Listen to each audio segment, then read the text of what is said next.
Everyone, I am here with a true hospice story. This one is the story of Joseph, and it is told by his hospice nurse, Helen K. Bazo.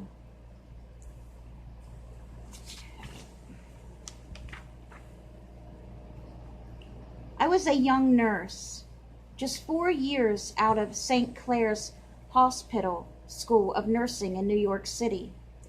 Our training by the beautiful Franciscan nuns prepared us well, not only to serve the physical needs of our patients, but also to be open to seeing the face of Jesus in them.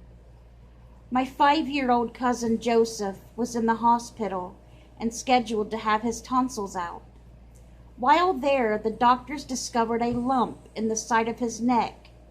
This little guy, so young and so pure, was diagnosed with sarcoma.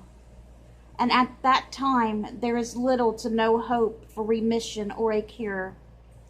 Medicine has come a long way in the last 40 years, but in those days, a diagnosis like Joseph's was a death sentence.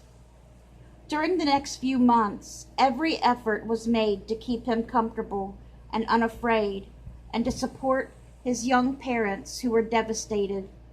2 months after the initial diagnosis, Joseph was back in the hospital, a very sick little boy,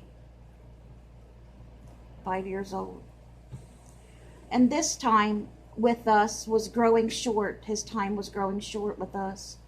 There were no hospices at the time, and it was the norm to remain in the hospital to die. It was Easter time, and I had promised to stay with him on Holy Saturday night. From 4 until midnight, can you see the angels and the beautiful gold light shining from them? Joseph asked. The music is so beautiful too, he said. Can you hear them singing? I remember telling him that I could, because he would get upset whenever I did not answer him right away, or when I said I could not see them too.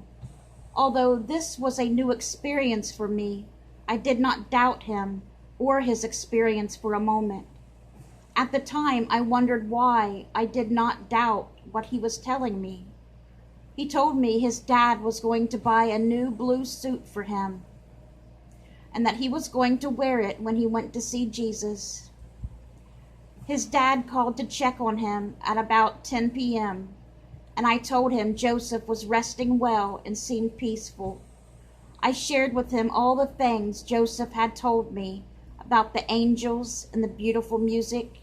His dad took it all in quietly, not saying a word, but somehow knowing that Joseph was going to leave them. I finished my 4 to 12 shift and headed home, telling Joseph I would see him again the next day.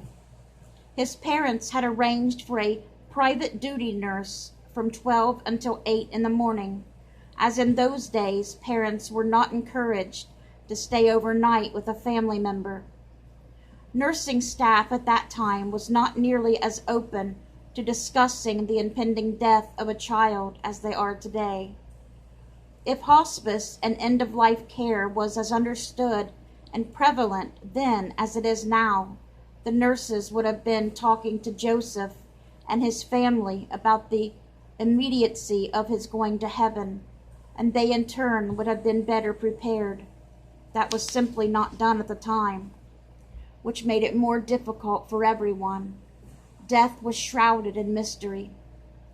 I heard the phone ring in the hallway at home at around 7 a.m., and my mother crying. Yes, she said, I will go and tell her now. She came into my room and told me that the angels had come for Joseph at about 6 and had taken him into heaven with them. His dad was going to the store when they opened to buy a blue suit for Joseph, just as he had told me. Although this experience happened 47 years ago, it is as fresh in my mind now as if it happened yesterday. When I read glimpses of heaven, the memory surfaced again, so clearly in my mind, and the remembering of it made me smile. When Jesus said to let the little children come to him, for the kingdom of heaven belonged to them, I think this is what he was speaking about. The simplicity and purity of their lives is what Jesus was telling us to follow in order to be like him.